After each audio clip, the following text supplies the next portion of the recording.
And a report by Danske Bank, one of Scandinavia's top lenders, says Brussels and Moscow will backpedal on tit-for-tat sanctions within the next few months. Here's a quote, in fact, from the document for you.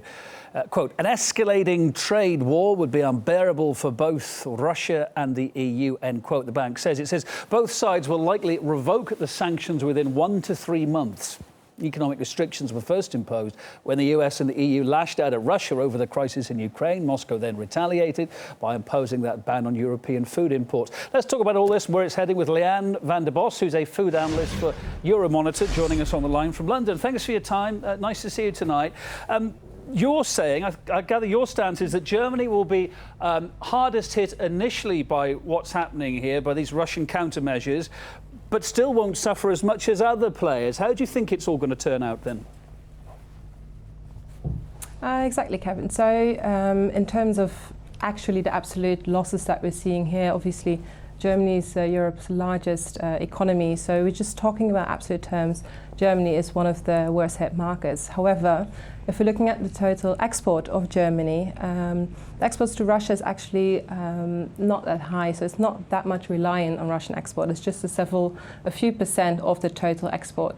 Now, other countries, and these are mostly neighboring countries such as Lithuania or Finland, Denmark, they're much more hit by these sanctions because Russia is a much more important market for them.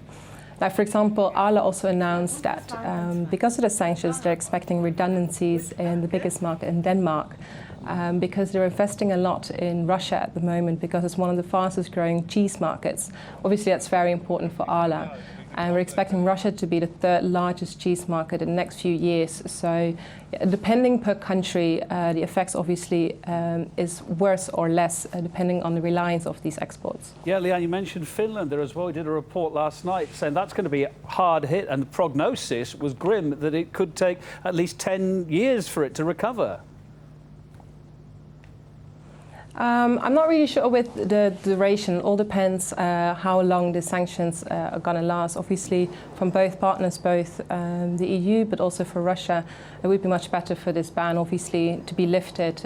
In Russia, we're expecting prices in the short term that might actually go up because they can't really substitute all of these products that quickly, whilst in Europe we're seeing that it's obviously being overproduced, and especially when it comes to fresh products.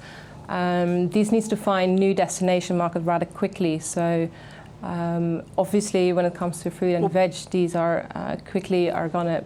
Sorry? President Putin said this ban, certainly as far as Russia is concerned, is going to be in place for 12 months anyway. Danske Bank, as I've just said that might not be the case if this plays slightly differently. But either which way, couldn't Europe have seen this coming? Well, we've seen signs in the past. So, for example, Polish pork has been banned, and this was after discussions that Poland wanted heavier sanctions on Russia. Or we're seeing that US chain McDonald's, they were fined or sued by Russia because apparently they weren't in the correct legislation with the Russian health laws. So we are seeing signs, so one could suggest it, indeed.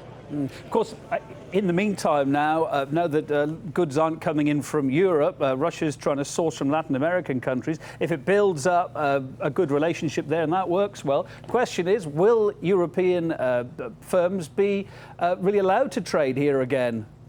Maybe there'll be no room for them in the future. What do you think? You make a good point there, Kevin. So, especially if they're looking for new exporting partners, or new importing partners in this case, Russian consumers might get used to brands that have been imported from non-embargoed countries. However, this is rather short term. So over the long term, obviously cheese originating from France, consumers might still want to purchase those cheeses. So in the long term, I think this might go away, but in the short term, this is definitely something to consider. Yeah, it's so sad, isn't it? So many people work for so long on both sides to build up trade, and it all gets knocked to pieces like this. But thank you ever so much for being on the programme. Do appreciate it. Lianne van der Bos, there, a food analyst for Euromonitor. No problem.